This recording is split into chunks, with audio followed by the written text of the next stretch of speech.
Check at the forecast to even see if it's worth it to get outside. I was going to say, I got to think if there's an umbrella vendor festival, they're doing some good business.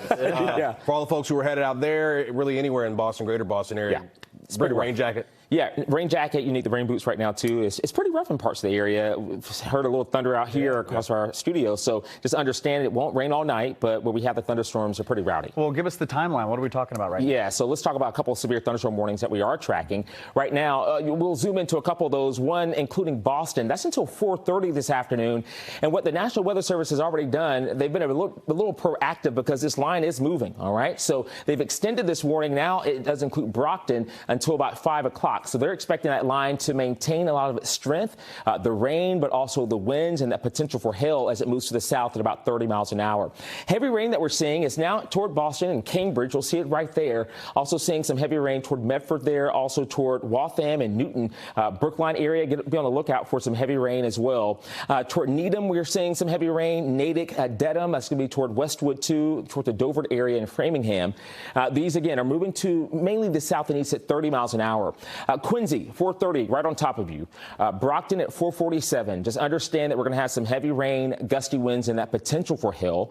Toward the Taunton area at 5:03, we'll see these storms rolling right toward that area and right toward even the radar site, the National Weather Service. How about this one? This is toward areas toward Leominster, also toward the Holding community. Worcester, going to see this severe thunderstorm warning expire about 4:45. These thunderstorms, again, producing some heavy rain, gusty winds, and some frequent lightning that we're seeing right toward I-90 there, and also 190, I should say, and that continues pushing to the south, too.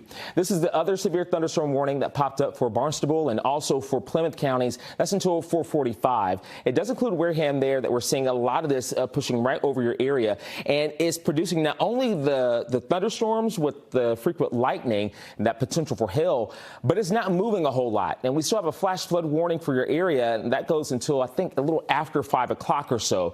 It's just a training effect that the showers and storms are just not moving a whole lot. So there are going to be some spots here that you really want to avoid if you have to be out and about. If not, just stay put. This is a wider perspective. These thunderstorms are moving in from the north. So we had some rough weather toward southern New Hampshire, and they've crossed right over into the Commonwealth, into central Mass right now toward Worcester, and they'll continue pushing farther to the south, even toward areas. We'll give it toward the South Shore. You're going to start seeing some more thunderstorms too, and some of those might even make it toward portions of the Cape, maybe near P-Town. So here's a look at first alert futurecast for the next few hours. We're going to watch these thunderstorms moving in from north to south. As we get closer to about 9, 10 o'clock, we're going to lose the heating of the day and that support for these thunderstorms. So we're going to say goodbye to them. By 11 o'clock tonight, most of our area is dry, but we'll hang on to some clouds, and we'll likely see some areas of fog developing late tonight and early in the day tomorrow. 7 o'clock in the morning, otherwise with fog, we've got mainly dry conditions. I don't think it's going to be completely dry. I can't rule out a little sprinkle, but it's probably going to be far west of Boston, maybe toward central Mass and toward western Mass. So much of our Friday will likely be dry. We go into our Saturday. I know you might have some weekend plans, and the weekend won't be a washout. In fact, things have improved a little bit for our forecast. That's Saturday. That's at noon. Any plans will likely have partly sunny skies. You'll likely see a lot of clouds, though, as we move through the day. And that will be all ahead of more wet weather that will move in ahead of with the front. Oh, well, that's Boston, right? The downtown area. You can't even see the buildings. It's that rough with the rain. Let's just stay put. No need to go out. Again, this is not going to rain all night, but let's just give it a couple of hours at least, if you can at least just stand by for a minute. There goes the hourly forecast. Temperatures by 11 o'clock at 66 with mostly cloudy skies. We'll see some sunshine tomorrow, but some early fog, and noon temperatures at 75 degrees. Let's go toward the weekend. All right, we're watching a cold front to the west and also watching Ernesto. That's a hurricane still. All right, it's going to stay offshore, by the way.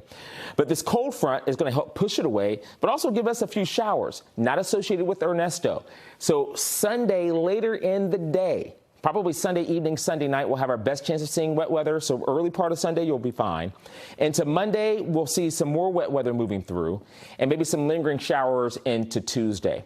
Let me show you Ernesto. We'll get another update within the hour. Sustained winds at 85 miles an hour, moving to the north at 14 miles an hour, headed toward Bermuda. So it will likely make landfall or be near Bermuda as we head toward probably early Saturday morning. Still staying offshore, all right? So that's good news for us, but we're still going to have some impacts at the beach. So if you're going to be spending some time at the beach, just understand, yes, the forecast keeps it away, the storm at least, but we're going to have some swell out there, and that's going to create a high risk of rip currents at our south-facing beaches. And so we just need to be careful about that, especially at the islands. There's a 10-day forecast. We're going to continue to update that forecast as we go through the day, but you'll notice the temperatures in the upper 70s for the weekend, at least for Sunday. 79 for Monday, low 80s for Tuesday, Wednesday, with more sunshine by next Wednesday and Thursday, guys. Diminis, thank you.